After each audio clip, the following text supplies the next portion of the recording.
Thank you very much, Honorable Junet, our party leader, the Right Honorable Raila Odinga, the chairman of the party, other party leaders present, members of parliament, parliamentary group of the Orange Party, ladies and gentlemen. It's good I came early to know that I should not add all protocols observed. After saying ladies and gentlemen, good afternoon. Baba, it's really refreshing to be here once more, standing from this side. I was so used to being part of the PG, at one point leading the team for 5 years, courtesy of your generosity. And I am also very proud that for the 20 years that ODM is going to celebrate its existence, I have been chair for 50% of that period. 1st November 2014 to 6th of July 2024. So Baba, thank you very much for granting me that opportunity and the entire membership of ODM. I know that time is running up and where we are, we now need to go for a lunch and the Baba has not spoken. And sometimes numbers and figures can really be boring, especially at this time. So I will really be careful and use my political experience to make this engagement a bit interesting and summarize issues so that I don't go into the details of numbers which may make you tire up. But Millie asked me to talk something or mention something about a rapid response team that we had in the 10th Parliament. I remember when we came in, it was a grand coalition government. And that time, at one point, things were okay. But then later, as we were progressing, we started losing some of our membership out of the political atmosphere or environment then. When the deputy party leader, Musalia, started indicating that he was forming his party.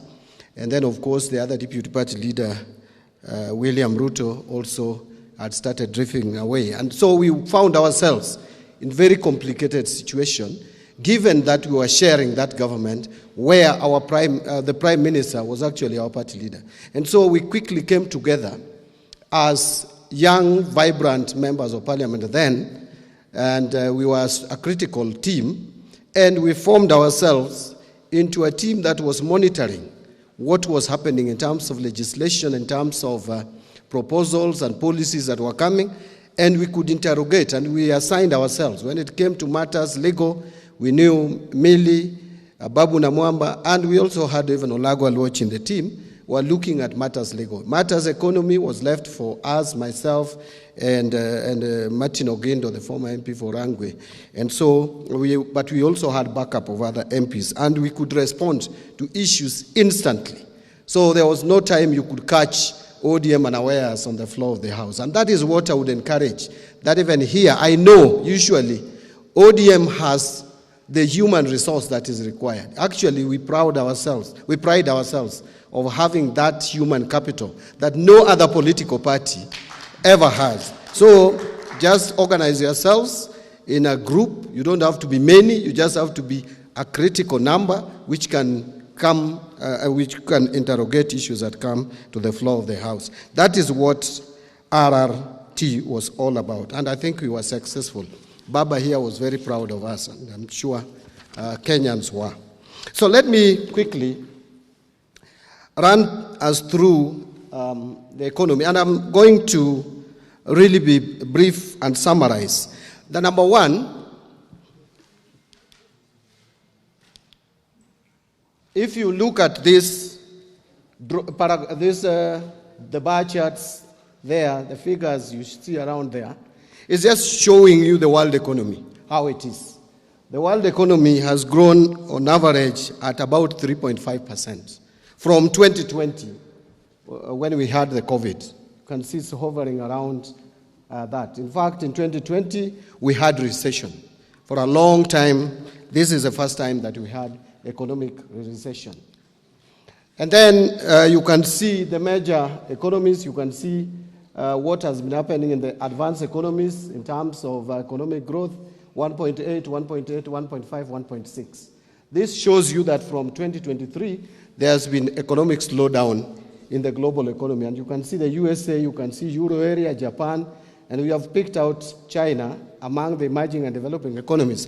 I still don't know why we are categorizing China as an emerging economy. Actually, I think it should move to advanced economy. India has been registering the highest economic growth.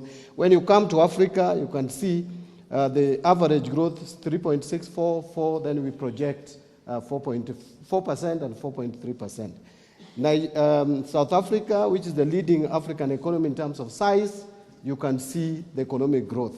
Nigeria, which is also up there as number 3 in terms of size, is 2.9, 3.4, 3.4, 3.2.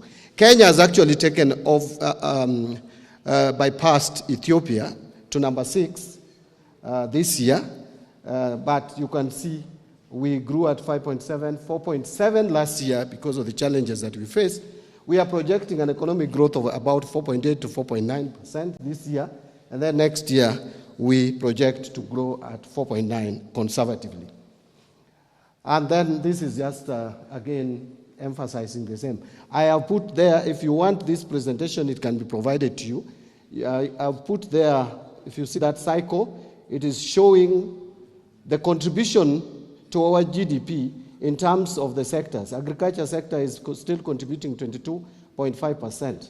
I want you to move down and see manufacturing sector is at 7.3. At one point, it was contributing 12.6% of our GDP. We want it back there because no economy has ever advanced without manufacturing sector performing at over 10%. And so with this 7.3, we are not doing very, very well. This other side, we're just showing the economic growth for the first quarter of this year, how the economy, the various sectors have grown in the first quarter of 2025. And you can see the growth there. I think I can move fast, unless you want me to be slow a bit. Can I move to the next slide? Now, the graph that we have here is about inflation. Inflation is important because it is what reflects the cost of living. And you can see that inflation was at its peak around October 2022. And then February also 2023 at around 9.6%. But it has come down to now, there was a time it hit almost 2.7%. 2.7% was very close to the lowest that inflation should go. Because if it goes below 2.5%, then obviously that economy cannot expand. So inflation, the lower inflation has merit and demerit. You have to be careful. But Kenya, we have chosen 2.5 to 5%. And you can see we are still within that range. So today, the latest data, August, 4.5% is the inflation rate. I have just given a table of what prices of essential commodities have been. I was avoiding 2022 because I didn't want to politicize my presentation. And look at November 2023, you can see the prices of essential commodities from sugar, maize meal, and maize flour, and maize, potatoes. There's also electricity cost, which drives the economy, petrol. You can see they were higher in November 2023, but eased in 2024. Right now, they're again a bit elevated, but compared to 2024, August, we are still almost having the same pricing. Again, this is the interest rates. On the interest rates, I want to explain a little bit that the interest rates have eased. So let me start by the interbank rates, the CBR rates. This was highest in August 2024 at 13%. This has gone down to 9.5% in August 2025. What this has done is to help lower the interest rates that we pay on government paper.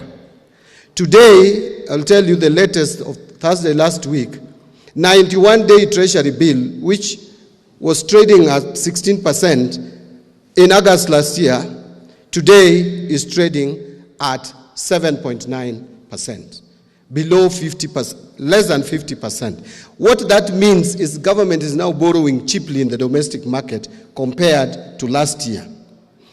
And it is across 91-day, 182-day Treasury bill, and even 364-day Treasury bill. But even the long-term bonds, you can see the latest bond that we issued was at 12.9% compared to about 18% a year ago. And that has also worked in the interest rates charged by banks. The rates have declined. The average rates that banks now charge is at 15.2% in July 2025. If you compare that to November 2024, it was 17.2. So we have cut almost 2% percentage points. That clearly demonstrates that the private sector can now access loans cheaper than it was in November last year. This is again just explaining the credit to the private sector. Credit to private sector, just look at that curve. This is what has been happening to credit to private sector. The reason why Kenyans have been complaining that there is no money in the economy, there is no liquidity, is because, look at July 2023, credit to the private sector was at 10.3% growing. It started coming down. And it came down, and this is largely also because the interest rates were going up. So it came down to negative in January this year. Very worrying trend. Negative 2.9%, meaning that credit extension to private sector was shrinking. Instead of giving money to the private sector, the banks were getting money from the private sector. The net inflow instead of outflow. Very dangerous for the economy, but you can see now it has started picking up. And by July, the credit was growing at 3.3%. And we expect that to continue so that we can have more liquidity in the economy. On current account, I don't want to bore you with this. That is, those are some of the things that I could jump. But let's go to, but I would just tell you that we have seen current account getting better, meaning that the difference between imports and exports in terms of balance of trade, we are increasing our exports. We are also getting more remittances into our economy, although imports have also increased. But now on Forex, again, if I compare 2024, the same period, if we compare June 2024 and June 2025, in June 2024, we had only 3.8 months of import cover. The minimum should be 4 months, but we had 3.8. But the worst is 2022, we were only at 2.3% of import cover, 2.3 times of import cover. Today, we have 11.9 billion US dollars as reserves, which is 5.2 months of import cover, giving us one of the reasons why there is confidence level in the economy from the external players. Exchange rate, again, the shilling was at 160 to the dollar in January 2024. Today, it is averaging 129.3%. Again, this is because of the healthy foreign exchange reserves that we have, managing our liabilities so that there is no threat. In fact, the reason why the shilling almost lost ground is because last year, there was a Eurobond that was maturing in June of $2 billion, and the government had not indicated a strategy of managing that liability. And so, clearly, IMF had predicted that Kenya was going to default. In fact, there were the 6 countries in Africa which were flagged out for possible default: Ghana, Ethiopia, Chad, Mozambique, and Angola. Only Kenya survived. The other 5 defaulted, and the consequences are really dire. Now, I want to show you something here that will interest you. This is the capital market. If you want to know the investor confidence in the economy, you don't listen to what people say, but you get the statistics of what is happening in our capital markets. You can see from August 2020 how the NSE index was. It was worse around November 2023, 2024, coming to 2024 August. Then it has picked up. From August, we are recording almost the best performance of our Nairobi Securities Exchange. What that means is that investors have more confidence in our economy now and investing in the economy. These are the statistics you can go and get. And I'm happy, in fact, we were talking about ODM here, and Junet Amanda is minority leader. We were talking about ODM here, and we came into government here to help. So you can see from August 2024, it's going up. That is the investor confidence. Again, this is net foreign purchases. You can see August of this year has recorded the highest ever net foreign investment in Kenya. August of this year. So it means if we maintain the tempo, then we are going to get a lot of FDIs, foreign direct investment in Kenya. Now, I want to move quickly. I want to pass the budget performance. That one I can engage members of parliament later on how 2024-25 performed. But you have this information. I can send it to you. These are risks. Again, we have a number of risks. We have what may affect our strategy to manage the economy. Now, I want you to look at this table.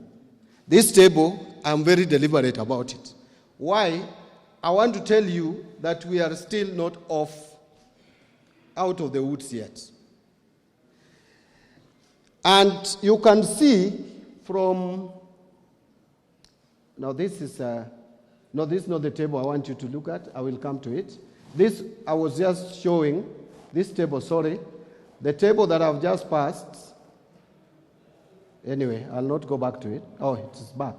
This table is just showing you the aggregate numbers of our budget for this year compared to last year. And the deficit is at 4.7%. The table I wanted to show you will come later. I have just demonstrated in terms of sectors.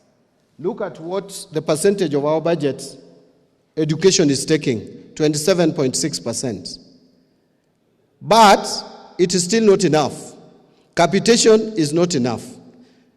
So it means we have to find ways of making sure we get more resources to finance critical areas. You can see 27% going to education. The second one is public administration and internal relations at 12%. No, there's 21% for energy infrastructure and ICT, and then you can see the others there.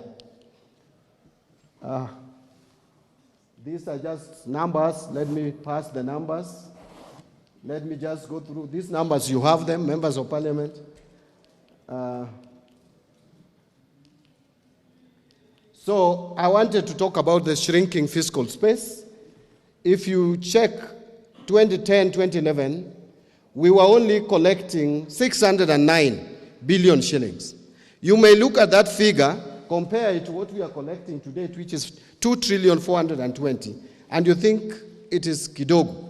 However, in terms of GDP, we were collecting 17.7% of GDP in terms of ordinary revenue taxes. Today, we are collecting about 12%, 14%. Actually, it is 14%. This percentage is 14. I have shown there just the change in percentage. But the next slide will show you that from 2010, it was 17.2% what we are collecting in terms of revenue or ordinary revenue to GDP. Now we are collecting only 14.3%. That means there's something about our revenue collection. What is happening? How come the economy is growing, but we are collecting less and less as a percentage of that GDP? I hope I'm communicating. I don't want to make it too technical. I want to make it as simple as possible. Now, this is the table that I'd earlier indicated thought we had reached. This is a table that you need to pay keen interest in. In 2013, 2014, maybe I can take one of this. In I hope this will still be captured by the mic.